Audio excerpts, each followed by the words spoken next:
After about 3 years, I started considering how can this brand expand and what would be the hallmarks of that expansion.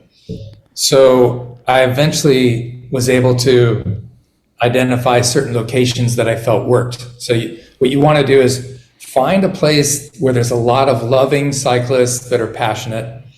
And in that place, it avails to us the opportunity to build a course that's unique to that particular location. And then work with people in that community to build it so that that community actually gets to inform what their BWR experience is using the formula that I offer. But basically, it's finding passionate people in a passionate cycling community that can create a great course together and then build that brand and unfurl our flag there, and then have it be an annual event that the community can rally behind.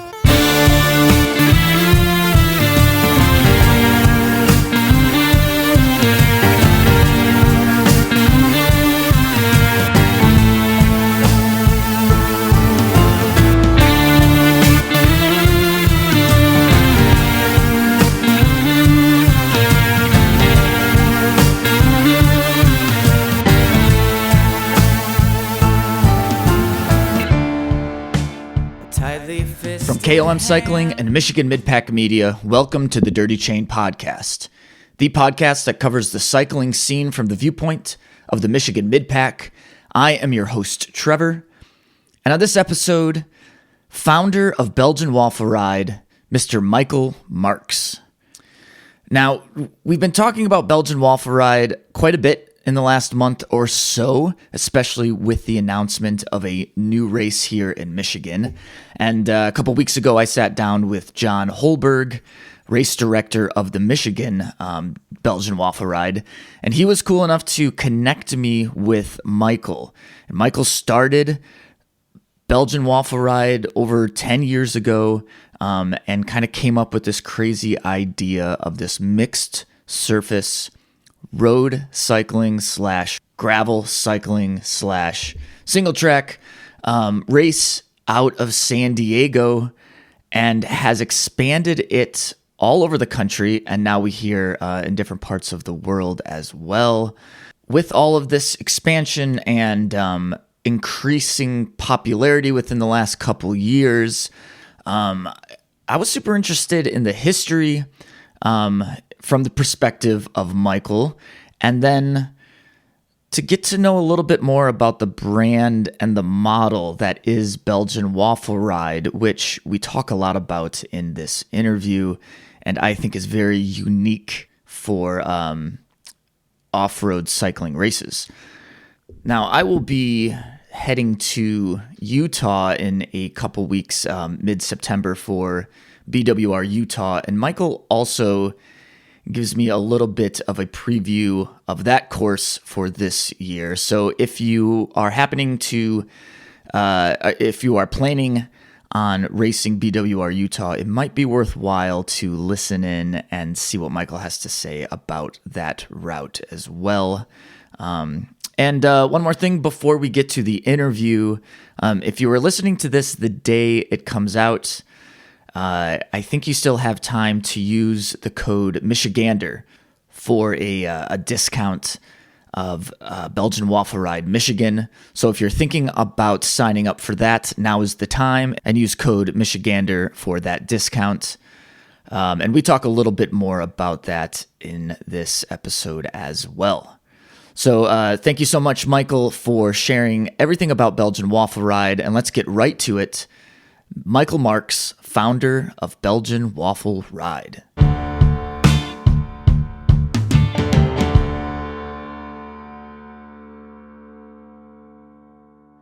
Michael, thank you for, it seems like you've had I'm guessing you're busy all the time, but it's early morning for you right now, right? You're like, is it 8 a.m.? Yeah, normally I would just be finishing the group ride right around now. Ah, man. But you were in meetings, though, not a group ride. I was in meetings, at 7 a.m. about BWR and other places. Oh, man. Isn't that the thing though? Like, you want to be out, you're building something about your passion that takes you away from your passion. You know what I'm saying? The busier you get, the less amount of time you have to devote to riding or to doing these things that actually pushed you to create what you created in the first place. Yeah, you need to hang on to that balance, right? Where that activity that you love is still woven into your personal and professional life in a productive way. So I find that if I get up early and do the group rides, then it's done. If I don't, it makes it very hard to get out and ride the rest of the day because I'm so busy. Oh, absolutely. And so you are able to kind of find that balance then, it sounds like. I've been clinging to it. The last month has been challenging, but in general, I can get in, 300 miles, 250 to 350 miles a week. Oh, goodness. Holy moly. I'd say that's pretty good. It probably, like, where are you in San Diego area right now? Is that your location? Yeah. Most of the time I'm in San Diego, and then we have another place in NorCal that we spend a lot of time at in Monterey. So my guess is the cycling infrastructure in terms of community, in terms of roads, in terms of weather is very helpful in that. Weather. Weather, yes. Yeah, he's got the weather going for him. It's true. Yeah, so thank you both for joining me on this. You just heard John. We just talked to John about BWR Michigan a couple weeks ago, and we got the details about that specific and new BWR that's going to be coming up in October. And I thought it'd be great if we talked to you, Michael, kind of looking at BWR more holistically in a bigger sense than just a specific sense of Michigan. So thank you, John, for joining me, and thank you, Michael, for joining me. And Michael, can you, for the sake of this conversation, for the sake of the listeners, introduce yourself, who you are, and why we're talking to you? Sure. I'm Michael Marckx. I founded the Belgian Waffle Ride about 12 years ago. I was the CEO and president of Spy Optic. We made eyewear for cycling, for lifestyle, motocross goggles, snow goggles. And I wanted to create an event that emoted the brand personality through bikes, which was, let's have it be a funny name. Let's have it be really hard. Let's have it be a party. And so the brand was born, BWR. And essentially at the time, I had a UCI Pro card to race cross, but I'm Belgian. I love long, hard races. So I thought, why don't I put those things together? Let's have a 6 or 7 hour cross race. Invite all of our best friends and cycling buddies, throw a party, and then tell them if they like it, let everyone know. And so the next year, we had a lot of people that wanted to do it, and then it just kept doubling in size. I think the idea of racing on the road and then doing faux pave, back on the road, then back into single track, back on the road, back into faux pave, was alluring enough to people. And then this thing called gravel was born soon thereafter. And that sort of fit in with what we were doing. Some of our races maybe have more asphalt than the unroad or gravel stuff, but a lot of them now Kansas has more than 90% gravel. Cedar City is 85% gravel. But we still like to have the hallmark of you're on the road, you're on single track, you're on double track, you're on varying multi-surface terrain all the time. So it's never-ending changing of the dynamic of the race. So that's what we're doing, and now we're bringing them to really cool places like Traverse City. Yeah, fantastic. So I love how the multi-surface was an aspect from the beginning.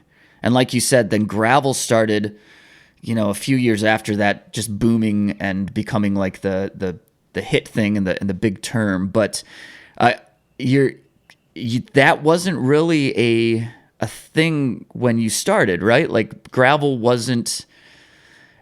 You couldn't buy a gravel specific bike. It wasn't even heard of. No, we used our road bikes and put 25s or maybe 28s on the road bike, and then just abused the hell out of the bikes. Some people had cross bikes, so you could use the cross bike, but cross bike gearing is a bit weird and wasn't ideal. So people had to start tinkering with the gearing ratios that they had, and what that bike could avail to them in terms of a full spectrum of gearing options. And then the gravel thing started to happen, and then people had all these choices. Now there's a million choices, and some people still use a road bike with 28s for the San Diego event, whereas Cedar City or Asheville, you got to have 40 millimeter tires. Even recently, I think we've seen.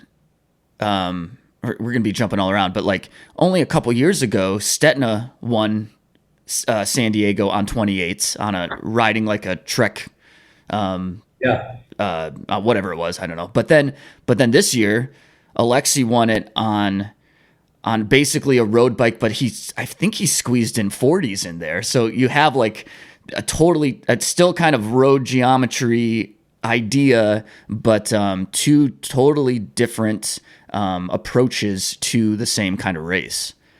Yeah, I was amazed that he used those 40s, because that's by far the widest tire any winner has ever used. And I was on the course with them the whole time. And he put in a definitive attack that was spectacular. Like it was like a Remco attack. And I watched it all unfold, and then he just went on to dominate the last 30 plus miles of the race after that attack. But on 40 millimeter tires on the road, he managed to do that. He was incredibly strong that day.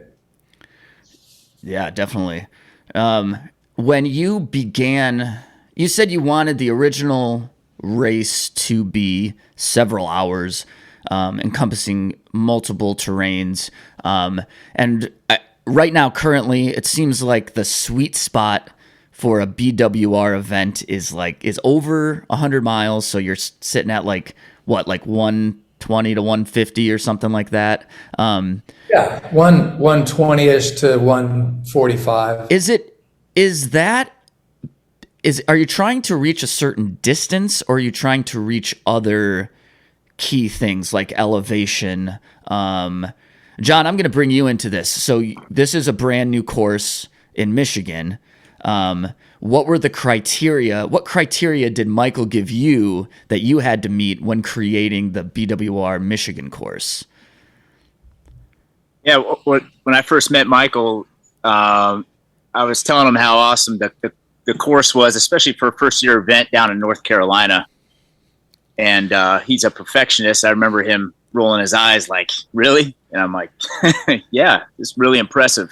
And looking at the course and everything too, talking about the mix of terrain, I remember asking him like, so are you pretty much going more after a Paris-Roubaix style racing instead of trying to mimic, just a long gravel race? And he said, absolutely, that's it. So when you look at the Paris-Roubaix and you see the mix, like Michael explained earlier,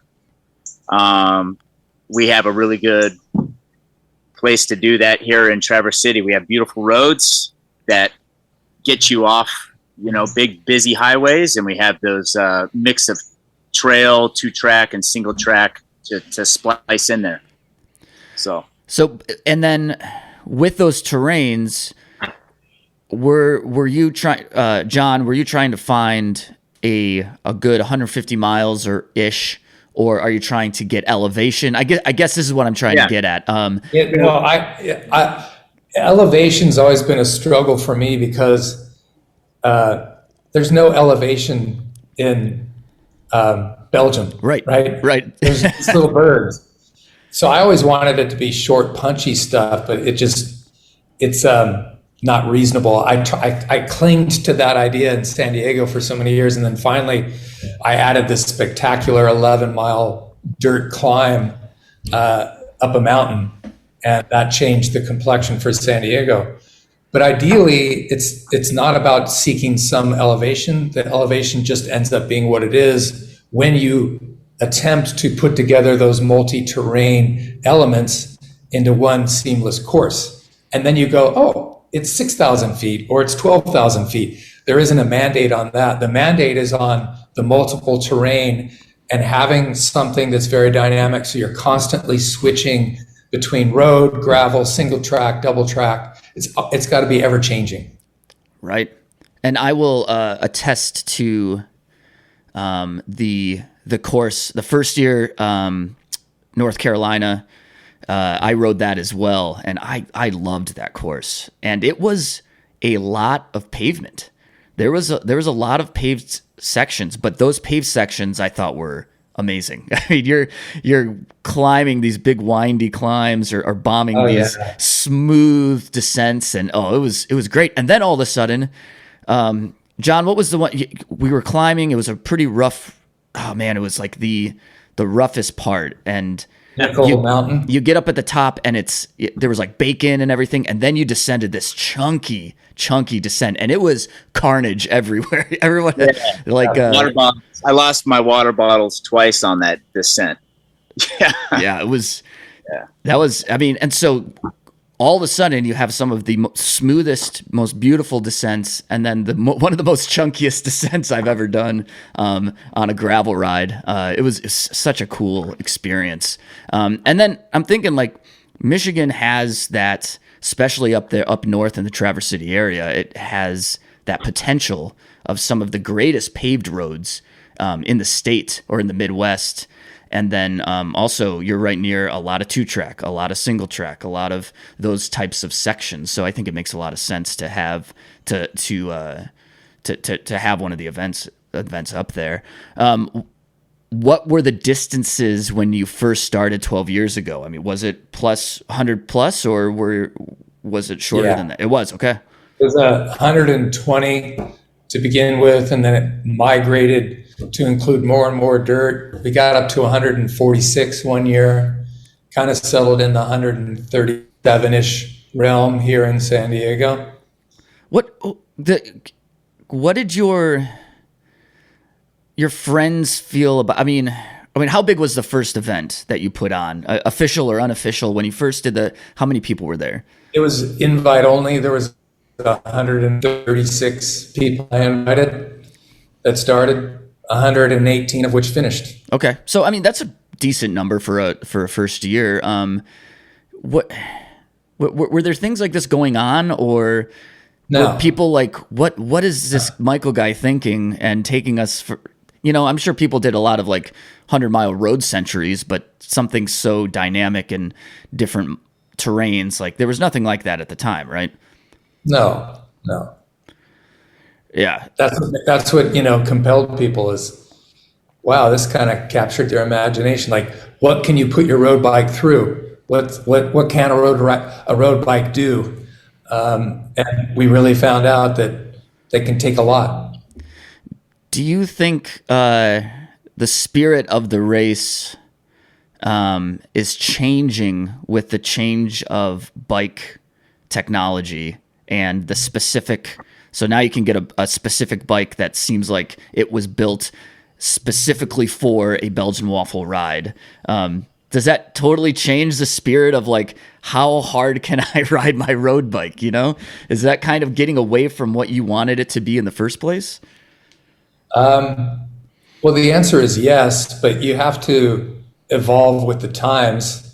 I'd like to think in small part, gravel bikes were developed because of events like the BWR and their popularity, and the marketplace or the industry saw the opportunity and started developing these things. So you evolve. And so how our events have evolved is we make the courses that much more challenging from a technical point of view. Like you mentioned, the chunkiness of the descent. Whereas I wouldn't have been able to put some of those features into earlier courses had there not been the invention of gravel bikes. Now that we have gravel bikes, we can take people crazy places. Yeah, kind of like how mountain biking started when we were taking modified road bikes with BMX brakes and wider tires from God knows what. It's cool to be part of an evolution. Yeah, definitely. John, when did you've done San Diego, right? Yeah. How many times? One time. Only one time. Okay. And is that a recent race or? Yeah, I just did this last year. Okay. So you had a pretty modern bike to tackle that course. Yeah, I was on a gravel bike. I wasn't on a road bike with 28 tires. Okay. No. And I think you and I talked about this last time, but 28 tires would not be the way to go for a BWR Michigan by any means. No, not at all. Similarly to what Michael mentioned about, Kansas and North Carolina, I think 40C is probably the recommended size at a minimum. You wouldn't want to go much less than that. Yeah. Yeah.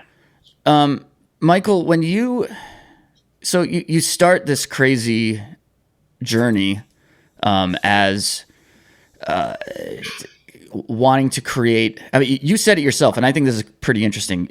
It started as creating a brand, and that brand kind of built the experience.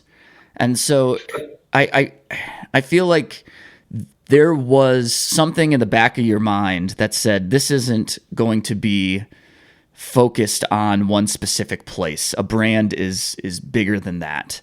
So when did you start thinking about pushing this or expanding this into areas that weren't just California?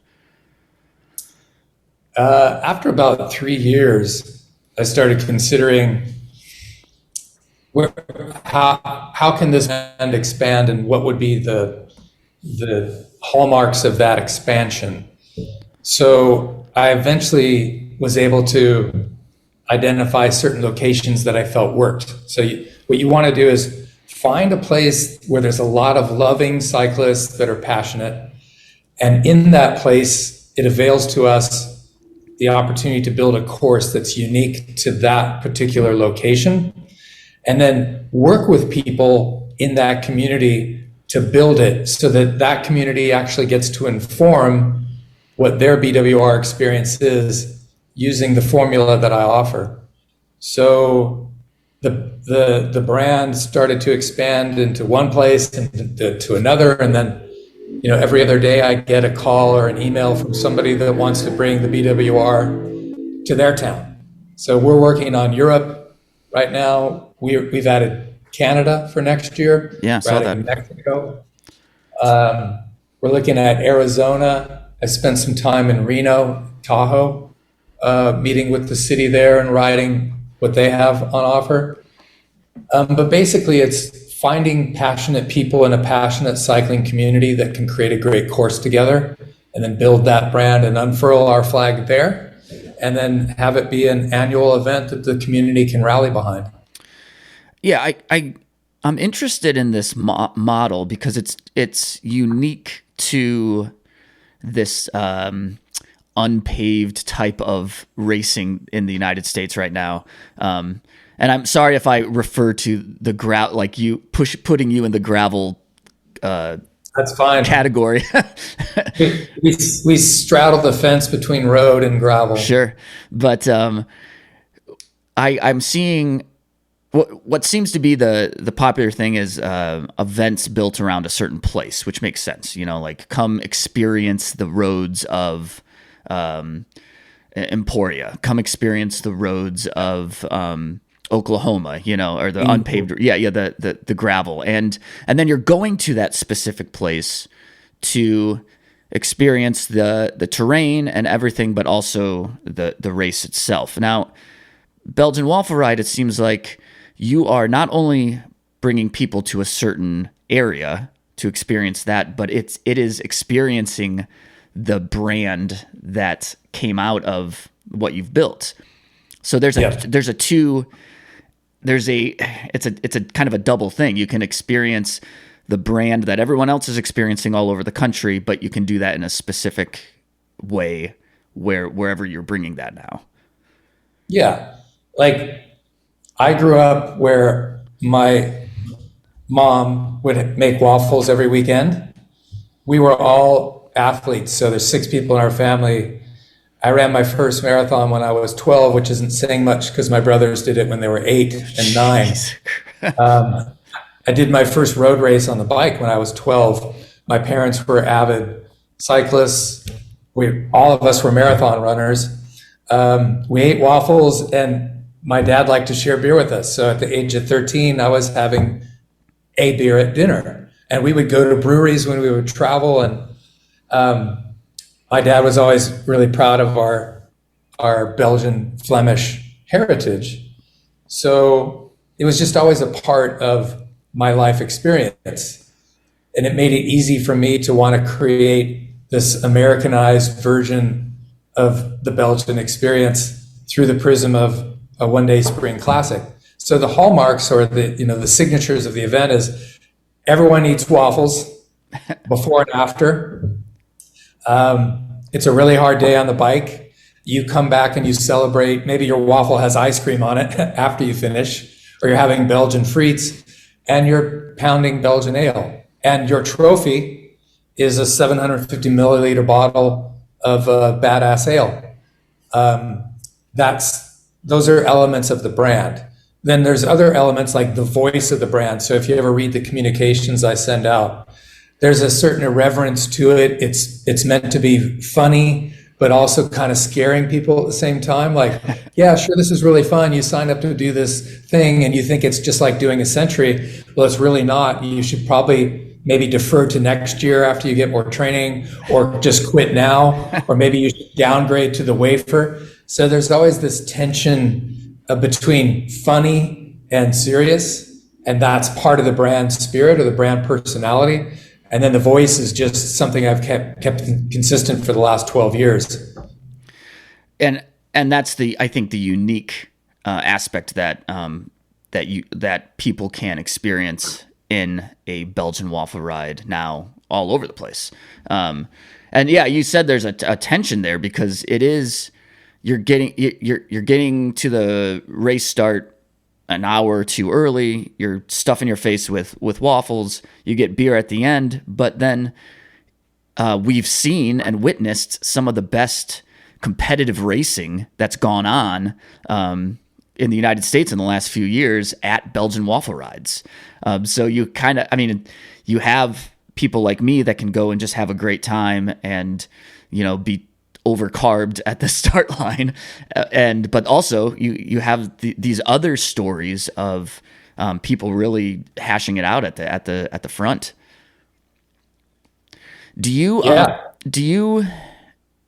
We're seeing right now something unique this year with the Lifetime series. And I'm wondering,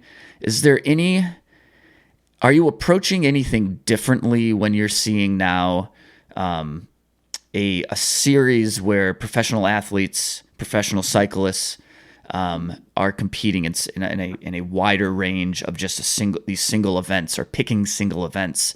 How does something like Belgian Waffle Ride, outside of that, react to that? Or do you feel like you need to react to that, or just like you're just staying the course? How do you feel about the whole Lifetime thing? Or maybe you don't have to talk about Lifetime, but like how. Well, I think we can use the Lifetime equation as a touch point. And what I mean by that is they created this great prize purse for a certain small list of people that they chose. So that part's kind of weird. But those people are all our friends, and some of them are going to win some good money, which is really great. But for us, we're going to keep doing exactly what we're doing and not respond to that. And one of those things is we want to make sure that everyone has a world-class experience. And, sometimes we fall short on that because the last rider didn't make it to the final aid station, or a few of them didn't make it to the cutoff, and then they're disappointed. Those things are typically safety related, but in all, it's not just about the 40 athletes that are competing for $250,000. It's all the athletes that we want to give a great experience to. It's the mom, the dad that is a weekend warrior, but somehow can go out and finish this thing. We want to make sure that those people have a great experience, and that's a big part of what BWR does and offers. And I know John can attest to this, because we're like, nope, you got to have more aid stations. Nope, you got to have more traffic control. No, it has to have more single track. We're very fastidious about certain things, including safety and rider support. Yeah. John, you and I kind of talked about this in the last conversation, but you mentioned when you're picking a location, one of the biggest things is the support of the local community, and just the input that they have on the course and on the event itself.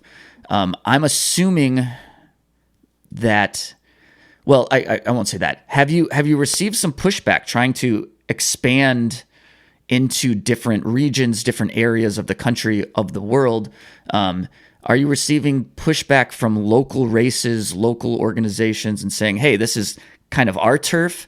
And then kind of how have you been dealing with that, if that has happened? Yeah. So the feedback has been super positive. I can't tell you that this course is going to be venturing into a part of northern Michigan that most cyclists, even here, don't ride that much.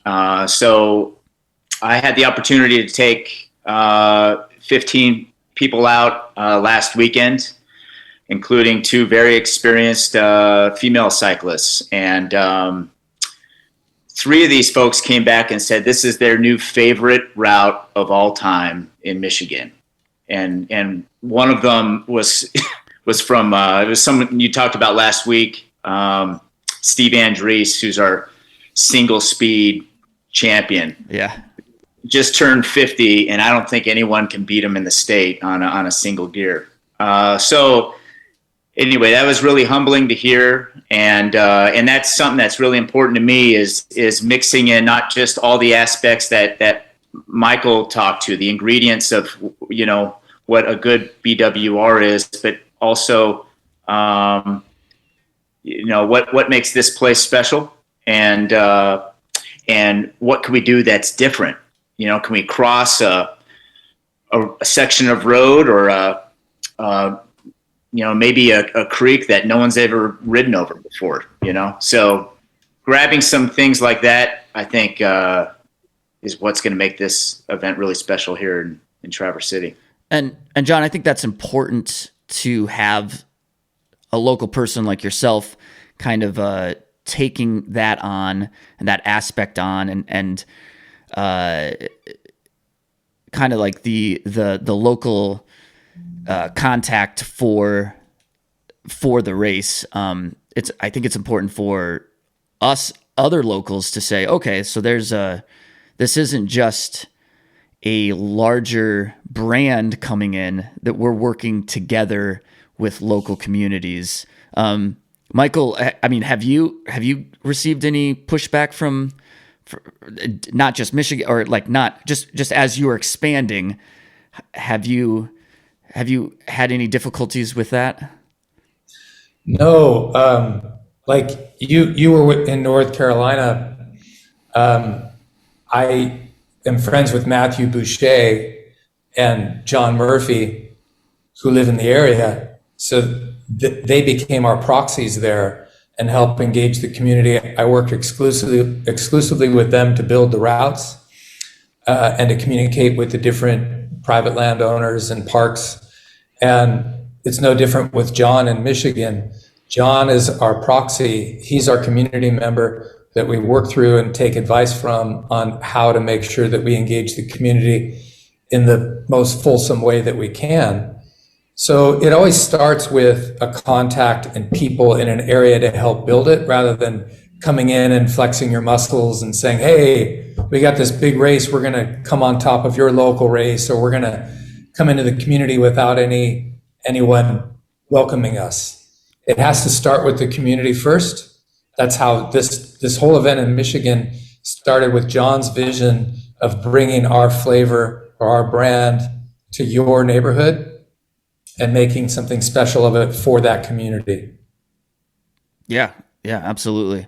And I think that's good to hear from, in my perspective, that's a good thing to hear from John, that's how that relationship is working. And now to hear from you, to know that is kind of the model, that how you're treating that. And I'm assuming that from here on out, as you're expanding more, you said, I mean, it was just released that there's going to be a Canada BWR. You mentioned Mexico. And that was the same way. Yeah. There's a race director up there named John Walken, and we have friends up there on Vancouver Island that have been for years wanting us to bring it.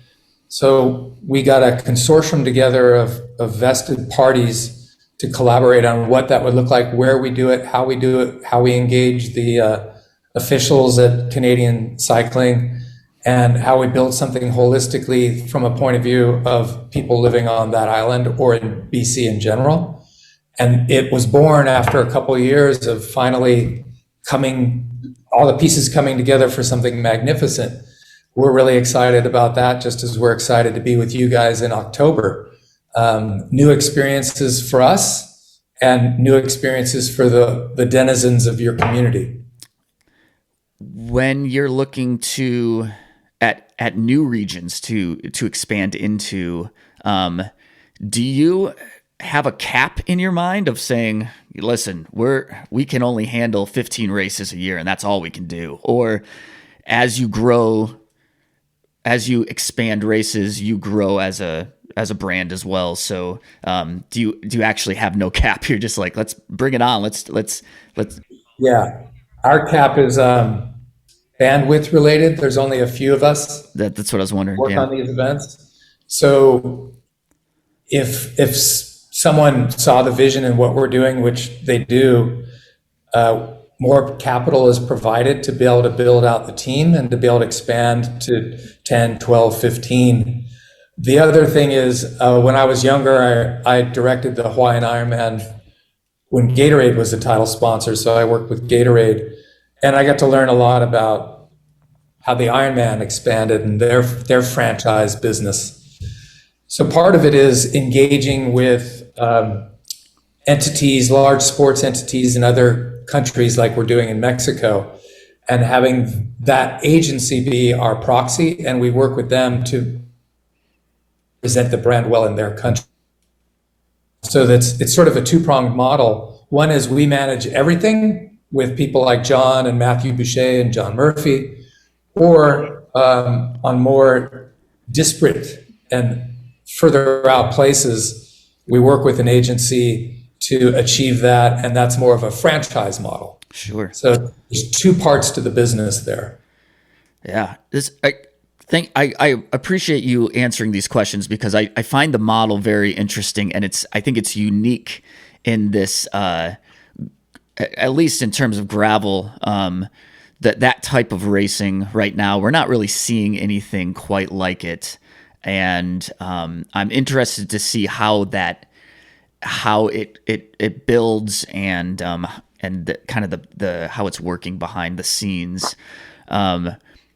And you mentioned John Murphy. I just need it like a couple years ago. Well, I guess it was last year. It was the first North Carolina one, but I actually had John Murphy on the podcast, and we talked about the route, and that was before I went down and rode. So that was helpful to get a little bit of recon and know what I was getting myself into before that day. Speaking of, in a couple weeks, well, in about a month, I am jumping on a plane and heading to Utah, and I will be doing Yes. Cedar City, and I'm pretty excited about it. But I know, and I've seen that the route can get pretty gnarly, and it's pretty climby, right? What can you tell me a little bit about that route so I'm not totally out of sorts? Yeah, I'm in the throes of finishing the Bible for it right now. Oh, perfect. Which there's so much information, but for your edification, it's only 6,800 feet of climbing over roughly 135 miles. There's only one real challenging climb, which comes towards the end. It's about 3 miles up, and it just keeps getting steeper and sandier. A lot of people end up walking their bike the last half a mile. Jeez. It like all BWRs, it has so many different facets to its personality. There's a fair bit of road, but only like 15%. No real drastic climbs, but each sector has its own peculiarities. Like one part, it's red dirt, and really this colorful place through a park. And then there's these 10 miles of undulating, rolling gravel, and then there's another 7 miles of basically truck trails. There's a mile sector of sand. And then there's a mile sector to get out that's really sandy. And then you have a 7 mile flowy single track, like whoops and jumps and little, bridges. Super fun, just awesome mountain biking, but not too technical. So you can really kind of enjoy the frivolousness of that sector. Then not long after that, we literally get on a motocross track and wend our way zigzagging through berms and jumps, and then back on a gravel road that has a steady climb. And then it just sort of jumps back and forth between road and single track and gravel. There's that climb that I mentioned, and then at the end, there's a 4.4 mile, very challenging mountain bike single track that you have to pay attention to the entire time. And it will seem like forever to get to the end, but it's magnificent. It offers great views, and you're going through the trees the entire time. It's just fantastic. I can't wait. I mean, it was a bit of a teaser, I feel like. And there's more to that course now that you're talking about it than I think I initially thought. So I'm really excited about it. John, you have done Cedar City, have you not? Yeah, I did it. I did it last year. Do you have any words of encouragement or anything that you can tell me?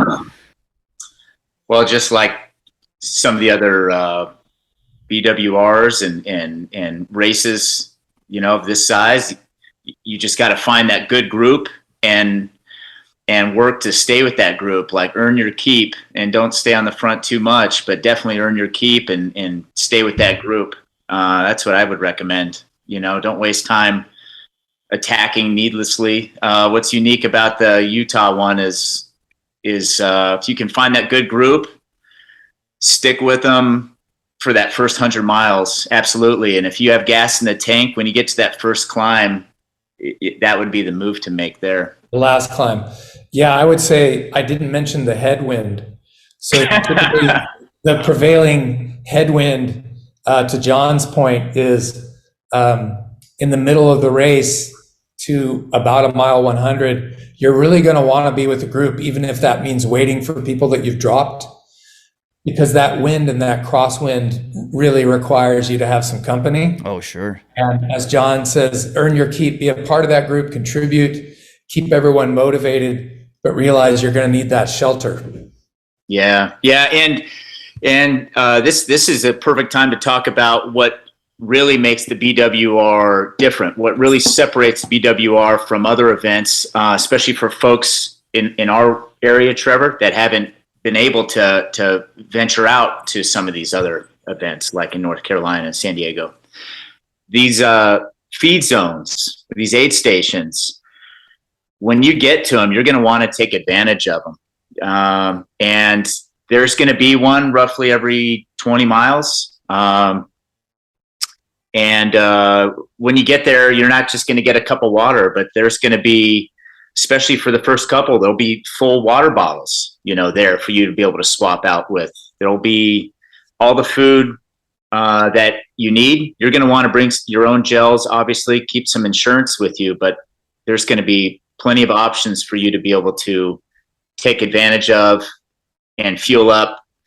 And especially when you get to those benchmarks of 80 miles and 100 miles, even though you might feel good, like, hey, I'm going to save time, I think you'll be faster if you stop, you get off the bike, and you spend a few minutes getting some fuel in you and hydrating, and take advantage of these really, really good aid stations before you continue on. Yeah.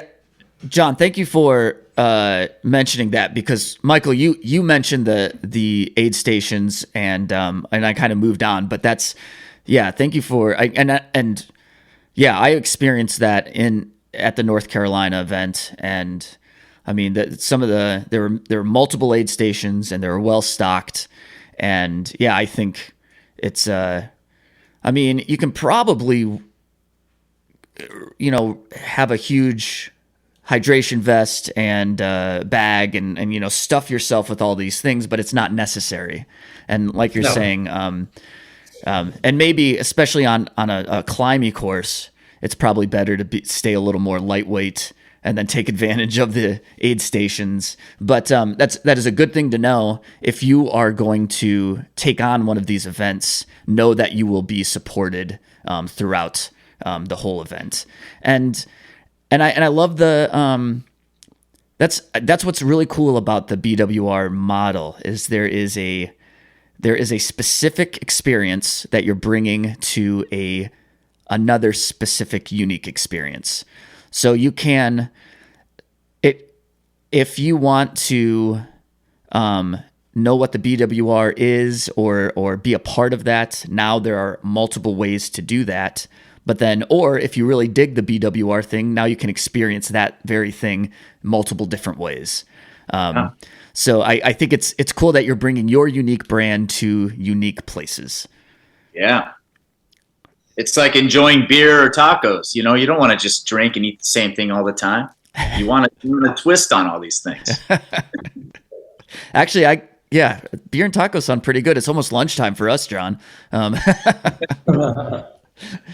Well, very cool. I'm excited to see what this is going to look like in Michigan. I'm super excited to experience my first Utah BWR, Cedar City. The one thing you didn't mention about Cedar City, what's the starting elevation? I mean, we're kind of at elevation, right? Yeah. It's, you're kind of up at 6,000 feet, so you're already kind of sucking wind. Maybe it's 5,500, but it gets up a fair bit higher towards the end. So you constantly you're aware of the elevation while you're riding. I might be at 80 feet right now, maybe 20. I'm on the second story of my house, so maybe 25 feet. Yeah, I think I'm at about 12 feet. Yeah. So that'll be, I think, a big challenge for myself and many other people that are coming into that race. One question I had, speaking of the different locations, is there going to be a push to keep San Diego as the flagship race? And do you put more attention to the San Diego race, or will you as it keeps growing, or are you going to try to I don't know, have each one be its own unique thing? San Diego is just the first one. It's the OG, and it's unwieldy, right? There's a lot of people, and typically it's the first event of the year. So we spend those winter and spring months planning for it. But no, the idea is to build each BWR as an attractive location, attractive venue to go and experience a different way, to your point, to experience the BWR. We want each of those events to organically grow by way of people saying, you got to come and do this. It's so beautiful, or it's so hard, or it's so fun.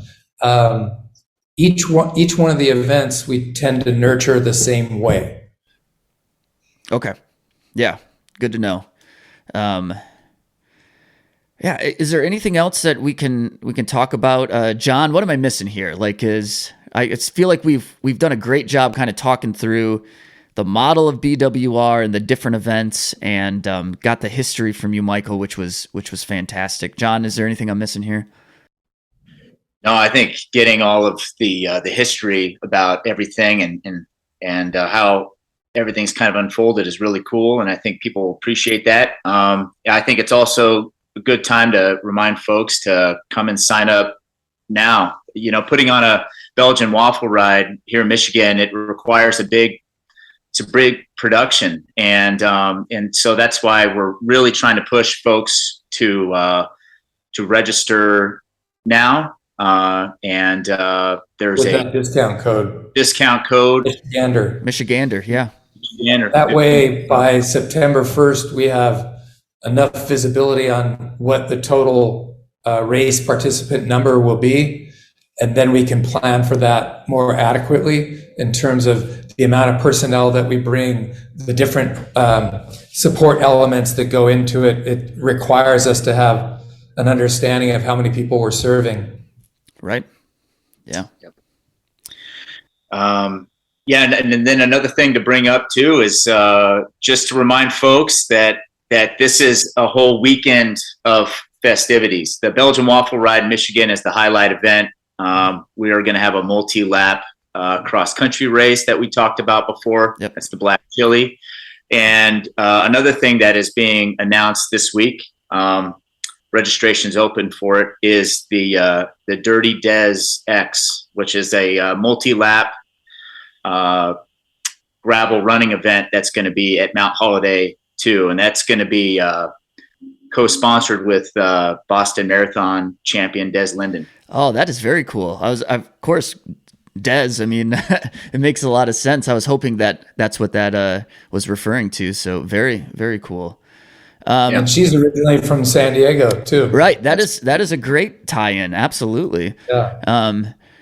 So one more question. I had this from the very beginning. I wrote it down and I never got to it. You were using the term faux pave. Is that something you guys invented just for Belgian Waffle Ride? I did, right? Because I'm trying to replicate Paris-Roubaix in San Diego. We don't have pave, but we have faux pave, which to us is like really hard gravel or single track. Yeah, I love that. That's great. Michael, thank you so much for your time. I know you're a busy guy. I know I'm pulling you from getting your riding in this morning probably, but I think this is a helpful conversation for people in Michigan to hear, or people from all over to hear about how Belgian Waffle Ride can fit into their local community, or what these other events, as you keep growing as a brand, what that can bring like all over the world right now, it seems like. So thank you for this, for the history, and thank you, John, for putting this together for us, and talking a little bit more about the Michigan race as well. Yeah, thanks for having us, Trevor. The other thing we'd like to mention too is announcement of our official bike sponsor, 3T, out of Toronto. So they're going to be a big feature at our bike festival as well. Oh, fantastic. Wow. Good stuff. Thank you. That's it. So I think we'll go get some waffles, and I'm going to smash a big beer and then go ride my bike. I love it. Thanks, Trevor. Thank you. Thank you so much. The Dirty Chain Podcast is a Michigan Midpack Media production in partnership with KOM Cycling, the source for your bike accessories and necessities. Connect with us on Instagram and Facebook at Dirty Chain Podcast. Email dirtychainpodcast@gmail.com. If you are enjoying the podcast, please leave us a rating and review on whatever platform you use to listen. Audio editing and original music by myself, Trevor Gibney. A huge thank you to Michael Marckx for joining us and sharing all about Belgian Waffle Ride on this episode. And thank you all for listening to the Dirty Chain Podcast. And as always, keep your chain clean, but get your chain dirty. We will see you in the mid-pack.